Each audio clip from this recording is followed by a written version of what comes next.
शक्तीपीठ महामार्ग हा गरज नसलेला आहे आणि म्हणून गेली 2 वर्ष आम्ही सातत्यानं या महामार्गाला विरोध करत आहोत. आधी या महामार्गाची लांबी 803 किलोमीटर होती, ती 856 किलोमीटर झाली. 86,000 कोटीवरचा खर्च 1,10,000 कोटीवर गेला आणि ते वाढतच चाललेला आहे. नंतर काहीच आवश्यकता नसताना केवळ ठेकेदारांना ठेके देण्यासाठी अथवा ज्या पद्धतीनं महाराष्ट्रामध्ये अनेक प्रकल्प, खर्चिक प्रकल्प उभे करून भारतीय जनता पक्ष हा सगळ्यात मोठा श्रीमंत पक्ष झालेला आहे, त्या हेतून असेल 40-42 हजार कोटीमध्ये पूर्ण होणारा हा रस्ता 1,10,000 कोटी रुपयांमध्ये करण्याचा घाट घातलेला आहे.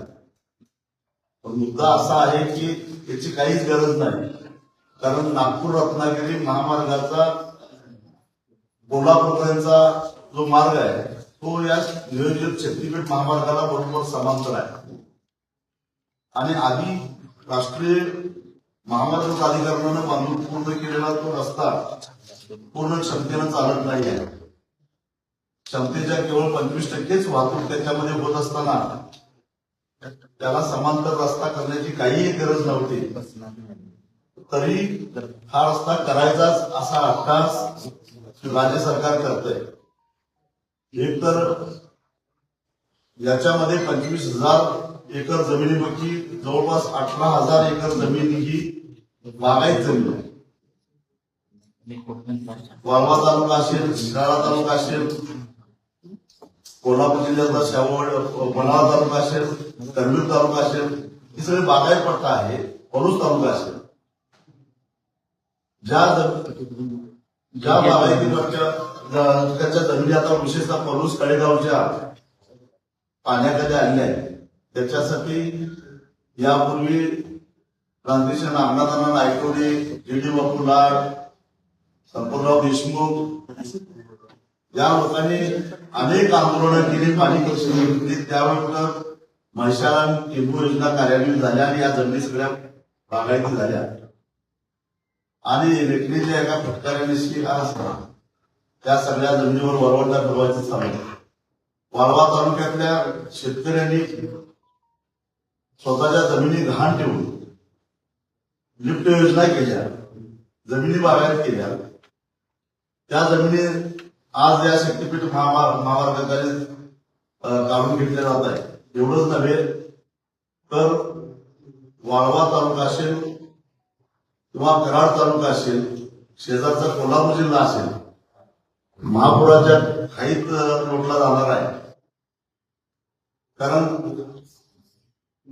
आता केंद्रीय जल आयोगाने कबूलच केलेलं आहे की अलमट्टीच्या पाण्यामुळं सांगली कोल्हापूरला पूर येतो, हे आता अधिकृतरित्या कबूल केलं.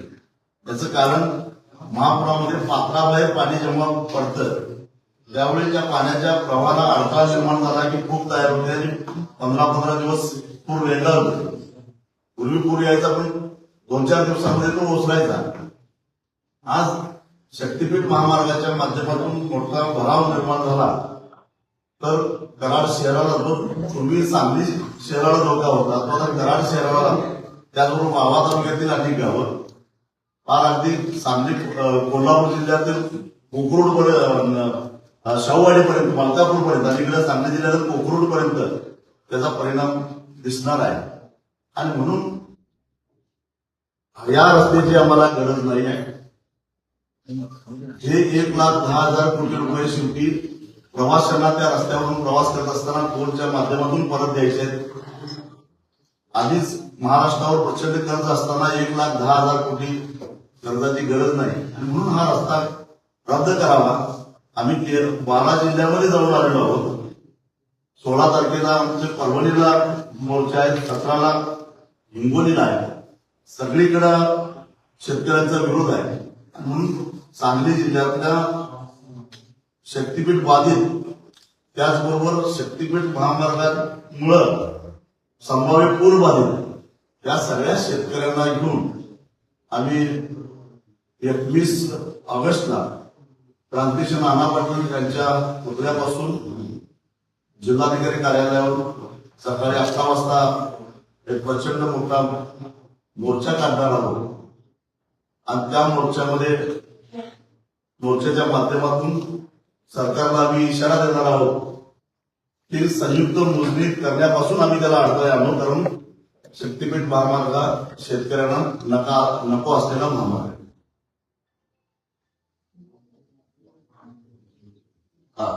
21 ऑगस्ट वेळ सकाळी 11 वाजता क्रांतीश्री नाना पाटलांचा पुतळा ते जिल्हाधिकारी कार्यालय.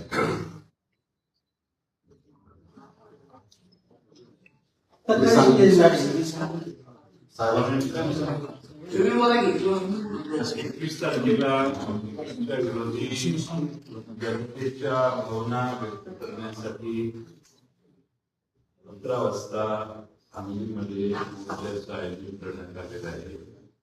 या ठिकाणी अन्य राजकीय साहेब आहेत, काँग्रेस गुरु आहे, पाटील साहेब आहेत. त्याचबरोबर या प्रकार परिषदेत विश्वजित कदम हे देखील उपस्थित राहणार, काही करणार उपस्थित राहू. हेही त्यांची मोर्चा घेतली. खासदार विशाल पाटील यांच्याशी दिलेला आहे. त्यामुळं या जिल्ह्यामध्ये शक्तीपीठ महामार्गाची आवश्यकता नाही आणि तो महामार्ग पुणे अशासाठी यापूर्वी अनेक ठिकाणी सभा झाले, मोर्चे झाले, आंदोलन झाले. काही दिवसापूर्वी पंढरपूरला एक सभा आणि मोर्चा झाला. नामदेवाच्या पायरीला जाऊन आम्ही साखर घातलं की परमेश्वरांनी सरकारला द्यावी. प्रचंड पैसे खर्च करून ज्या भागातून आपण मार्ग काढतो त्या भागात अनेक दळणवळणाच्या चांगल्या सुविधा आहेत. त्यामुळं लोकांचं जमिनी घेणं हे योग्य होणार नाही. ज्या भागातून हा रस्ता सांगली जिल्हा, कोल्हापूर जिल्ह्याचा भाग बघितला तर अतिशय सकस जमिनी, काळ्या जमिनी आणि शेतकऱ्यांनी स्वतःच्या खर्चाने गुंतवणूक करून कर्ज काढून इरिगेशन केलेल्या जमिनी त्या सरकारने घेऊन राहिलं पाहिजे तशी आमची सुरुवातीपासून आहे. आणि म्हणून या वर्षामध्ये महामार्गात जी गावं जे तालुके येतात त्या भागात जनतेचा विरोध व्यक्त करण्यासाठी सांगलीला मोर्चा काढला. यापूर्वी कोल्हापूरला एक मोर्चा झाला, कोल्हापूर जिल्ह्याचा मोर्चा पंढरपूरला झाला, परभणी आणि अन्य जिल्ह्यात देखील त्याचं आयोजन आता पुढच्या काही दिवसात आहे. त्याच पद्धतीनं आता सांगलीला जिल्हाधिकाऱ्यांच्या कार्यालयाचा मोर्चा देण्याचं आम्ही ठरवलं. सांगितले किती क्षेत्र बाधित आहे, किती शेतकरी असा अंदाज आपण काय काढला? 920 एकर ही सांगली जिल्ह्यात वाळवा तालुक्यात 4 तालुके मालवा आणि किती शेतकरी बाधित होतात जिल्ह्यात असं आम्ही काय काढलं? टोटल 25,000 एकर जाते एवढं मला माहिती. आम्ही वाळवा तालुक्याचे काढले. नाही जमीन जाणार तेवढे तर बाधित आहेच. किती गाव आमच्या आकलनाप्रमाणे ठराव होता, गाव सभा झाले, नगरपालिकेचा झाला किंवा सहकारी संस्थांचे ठराव झाला तर संपूर्ण तालुक्यावरच त्याचा परिणाम होणार. कारण सगळे प्रक्रिया उद्योग जे आहेत ते बाधित होणार. सगळ्या सिंचन लाईन ज्या आहेत इरिगेशन त्या सगळ्या बाधित होणार. आणि आता पाणी थांबून साचल्यामुळं बाद होणाऱ्या जमिनीचं प्रमाण आणखी वाढपूर आहे. पण जमिनीची रचना खोल असल्यामुळे आणि मध्ये खराब रस्त्याच्या येणार असल्यामुळे ते अंडरकरंट्स वाहणार होते पाझरण्यासाठी, ते सगळे बंद होणार असल्यामुळं मोठ्या प्रमाणामध्ये जमिनीचं नुकसान होणार. शेतीचं इतके दिवस अजून बोलतो. मांजरीचा जो पूल आहे कृष्णेवर आणि त्याच्या दोन्ही जो तलाव आहे त्याचा मांजरी तर त्याचा परिणाम सांगली शहराला आणि शिरूर तालुक्याला पाणी तुंबल्यामुळे भोगावं लागतं. पण त्याच्यापेक्षाही मोठा भराव आणि जास्त लांबीचा, कारण भोगाव पासून कामेरीपर्यंत 17.5 किलोमीटर लांबी आहे. एवढ्या लांबीचा हा भराव पडणार कृष्णेच्या पाण्याच्या प्रवाहाच्या विरोधात, आणि पाणी पास होणार कुठं पुलाकडनं पास होतात, आणि त्यामुळं ते तुंबलेलं पाणी फार कराडपर्यंत पाठवलं आणि इकडं मलकापूरपर्यंत त्याचा इफेक्ट झाला. कारण आपण बऱ्याच वेळा बघितलंय की हिप्परगीचं एखादा गेट जरी उघडायचं राहिलं तर आपल्या सांगलीत पाणी सुटतं.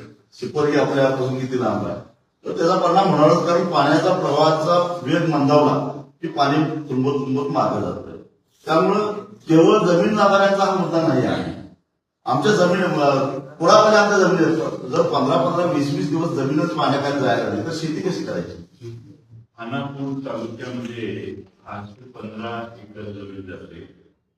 कडेगाव तालुक्यात 882 एकर जमीन जाते.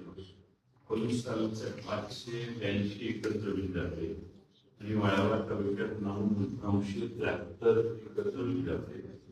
म्हणजे सांगली जिल्ह्यातली 3052 एकर जमीन जाते. आणि बाधित शेतकऱ्यांची संख्या नाही माहिती आमच्या, पण ती त्यापेक्षा काही हजार असेल. फक्त जमीन जाते, जाणाऱ्यांचं नुकसान नाही. जमीन रस्ता गेल्यावर ती एक मोठी भिंत, चीनची भिंत जशी असते तशी ती भिंत तयार होते, आणि तेच गाव जे हजारो वर्ष पुण्याकडून जाणार होतं त्याच गावाच्या शेतकऱ्यांची दोन रुपये होतात. गावाचा तिकडचे संबंध लागतो. शेती इकडं निम्मी आहे तिकडं निम्मी असेल तर करणं अशक्य होतं, परवडत नाही. आधी शेती परवडत नाही, आणि बांध बंदिस्ती एवढी मोठी होते की इकडचं पाणी तिकडे जात नाही, तिकडचं पाणी इकडे जात नाही. पाण्याचे प्रवाह रोखले जातात, आणि नैसर्गिक नाले आणि नद्याला जे पाणी जातं वाहून त्यांना पाऊस होतो आपल्या सगळ्यांना माहिती आहे. तर ते पाणी नाही गेलं तर नवे संकट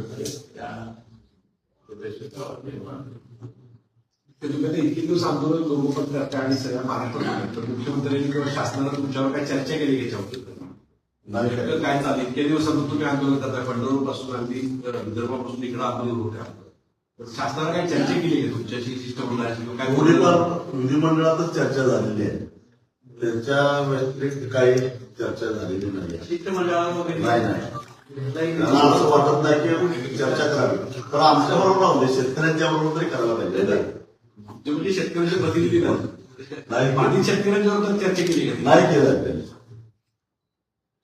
उलट मुख्यमंत्री एकदा विधानसभेत असं मला वाटतं परिषदेत असं बोलले की आझाद मैदानावर तुम्ही जेवढे लोक आणलेले त्याच्या दुप्पट आम्ही रस्ता करा म्हणून सांगायला आला, असं अशा प्रकारची भाषा त्यांची आहे.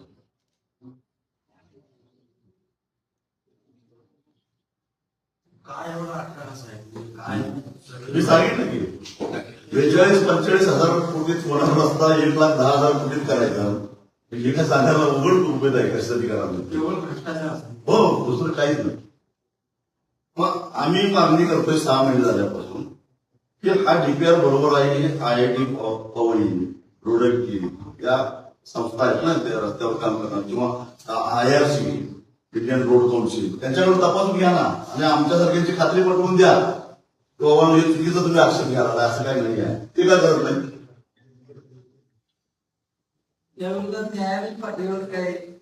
नाही, आम्ही रस्त्यावरची लढाई लढणार, न्याय व्यवस्थेवर माझा तरी फारसा विश्वास नाही.